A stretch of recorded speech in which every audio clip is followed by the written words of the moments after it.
बच्चे अब हम अगला वाक्य पढ़ते हैं, संयुक्त वाक्य। पहले हम इसके अर्थ को समझेंगे। संयुक्त कहते किसे हैं? स और युक्त। स का अर्थ है अच्छी तरह, युक्त का अर्थ है जोड़ना। हम इसमें क्या जोड़ेंगे बच्चे? एक से अधिक सरल वाक्य जोड़ेंगे तो संयुक्त वाक्य बन जाएगा। हमने परिभाषा को कैसे याद किया बच्चे? देखो, हमने पहले क्या किया, स और युक्त, हमने इसे अलग अलग कर लिया। सा का अर्थ है अच्छी तरह, युक्त का अर्थ है जोड़ना। हम इसमें क्या जोड़ेंगे? एक से अधिक अगर सरल वाक्य इसमें जोड़ देंगे तो वो संयुक्त वाक्य बन जाएंगे। संयुक्त वाक्य को समानाधिकरण भी कहा जाता है। समानाधिकरण का अर्थ क्या है बच्चे? समान दिखने वाले वाक्य। इसमें दो वाक्य होते हैं और दोनों ही समान होते हैं। ये बात महत्वपूर्ण है। इस बात को आपने याद रखना है कि संयुक्त का अर्थ स और युक्त है, लेकिन इसमें क्या जोड़ना है? हमने एक से अधिक सरल वाक्य जोड़ने हैं। लेकिन सरल वाक्य जोड़ने से पहले हमें इस बात को समझना होगा कि इसे समानाधिकरण भी कहा जाता है। और समानाधिकरण का अर्थ है समान दिखने वाले वाक्य। जो समान दिखने वाले वाक्य हैं उसे संयोजक अवयव के साथ जोड़ा जाता है। अब वो कौन से हैं? और, इसलिए, परंतु, क्योंकि और किंतु। ये इसकी पहचान है बच्चे। जिस वाक्य के अंदर और, इसलिए, परंतु, क्योंकि और किंतु आ जाए तो वो संयुक्त वाक्य है। अब आप मुझसे पूछोगे कि मैम परंतु, क्योंकि और किंतु ये मिश्र वाक्य में भी आया था और ये संयुक्त वाक्य में भी आया था। इस तरह तो हम डाउट्स में आ जाएंगे कि ये संयुक्त वाक्य है या कौन सा वाक्य है, मिश्र वाक्य है।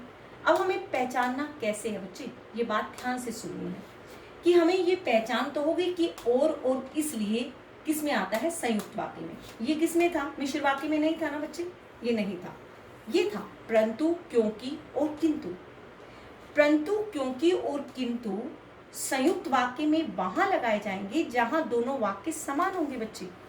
उसमें दोनों वाक्य समान नहीं थे, उसमें एक वाक्य प्रधान था और एक वाक्य आश्रित था। ये बात आपको याद रखनी है। एक वाक्य मुख्य था और एक वाक्य उस पर आश्रित था, अर्थात उसके ऊपर आधारित था। लेकिन ये दोनों वाक्य समान हैं, दोनों इक्वल हैं, इसलिए ये संयुक्त वाक्य है बच्चे। इसलिए मैंने कहा एक से अधिक सरल वाक्य जब जुड़ते हैं तो उसे संयुक्त वाक्य कहते हैं। लेकिन उसे समानाधिकरण इसलिए कहा जाता है क्योंकि दोनों वाक्य समान होते हैं, दोनों वाक्य समान दिखते हैं, इसलिए वो संयुक्त वाक्य है। लेकिन संयुक्त वाक्य के अंदर क्या जोड़ा जाता है? संयोजक अवयव जोड़े जाते हैं। और वो कौन से होते हैं? और इसलिए। लेकिन इसके अंदर परंतु, क्योंकि और किंतु भी जोड़ा जा सकता है। लेकिन इसके अंदर हमें इस बात को पहचानना होगा कि दोनों समान वाक्य हैं तो उसको संयुक्त वाक्य बनाना होगा। अगर दोनों समान नहीं है, एक प्रधान और एक आश्रित है, तो वो मिश्र वाक्य बनेगा। बस अगर आपको ये बात पहचान हो गई तो फिर आप संयुक्त और मिश्र वाक्य को गलत नहीं करेंगे। एक बार फिर समझ लीजिए बच्चे। सा का अर्थ है अच्छी तरह, युक्त का अर्थ है जोड़ना। क्या जोड़ा हमने? एक से अधिक सरल वाक्य। हम संयुक्त वाक्य को समानाधिकरण भी कहते हैं, जो समान दिखने वाले वाक्य होते हैं। जब हम समान दिखने वाले वाक्यों को जोड़ते हैं तो किससे जोड़ते हैं? संयोजक अवयव से जोड़ते हैं। इसके अंदर कौन कौन सी इसकी पहचान है? और, इसलिए, परंतु, क्योंकि और किंतु।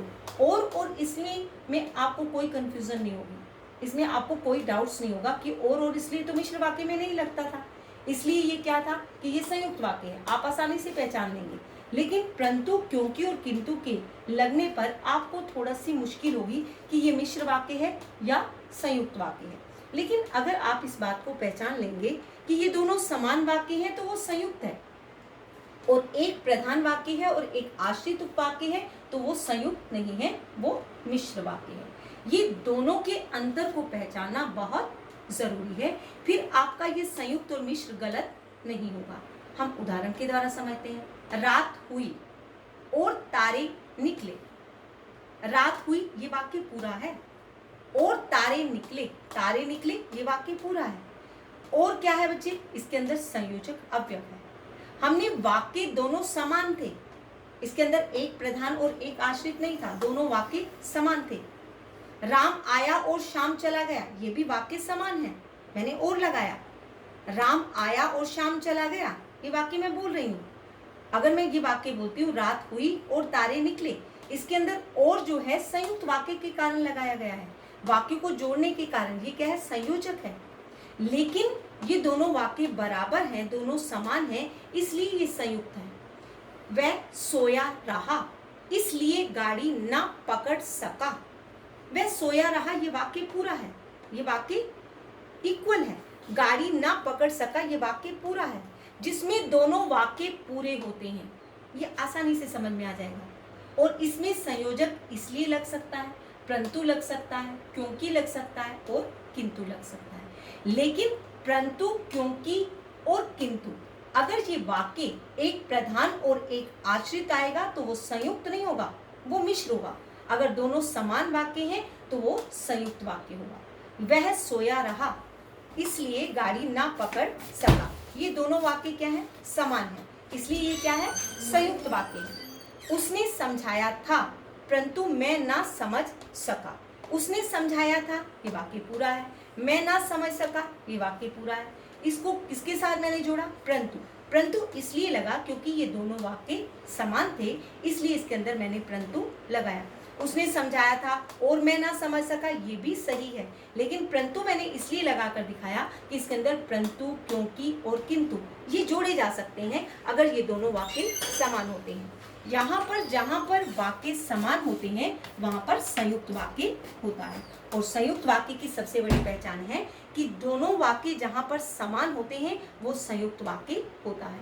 एक बार फिर समझ लीजिए, संयुक्त में एक से अधिक सरल वाक्य होते हैं और सरल वाक्य में क्या होता है, उनको जोड़ने के लिए संयोजक होते हैं। और संयुक्त शब्द के अंदर समानाधिकरण होता है, अर्थात दोनों वाक्य समान होते हैं और इसलिए इसके अंदर लगाया जाता है। लेकिन परंतु, क्योंकि और किंतु भी लगाया जा सकता है, लेकिन जहां पर दोनों वाक्य समान होते हैं वो संयुक्त होता है। और जहां पर एक वाक्य प्रधान और एक आश्रित होता है वो मिश्र वाक्य कहलाता है। और संयुक्त वाक्य की सबसे बड़ी पहचान है कि एक से अधिक सरल वाक्य जब जुड़ते हैं और उसके अंदर संयोजक और इसलिए लगते हैं, इसलिए उसे संयुक्त वाक्य कहा जाता है। अगर आपको कहीं से समझ ना आए तो आप मुझसे पूछ सकते हैं। Thank you.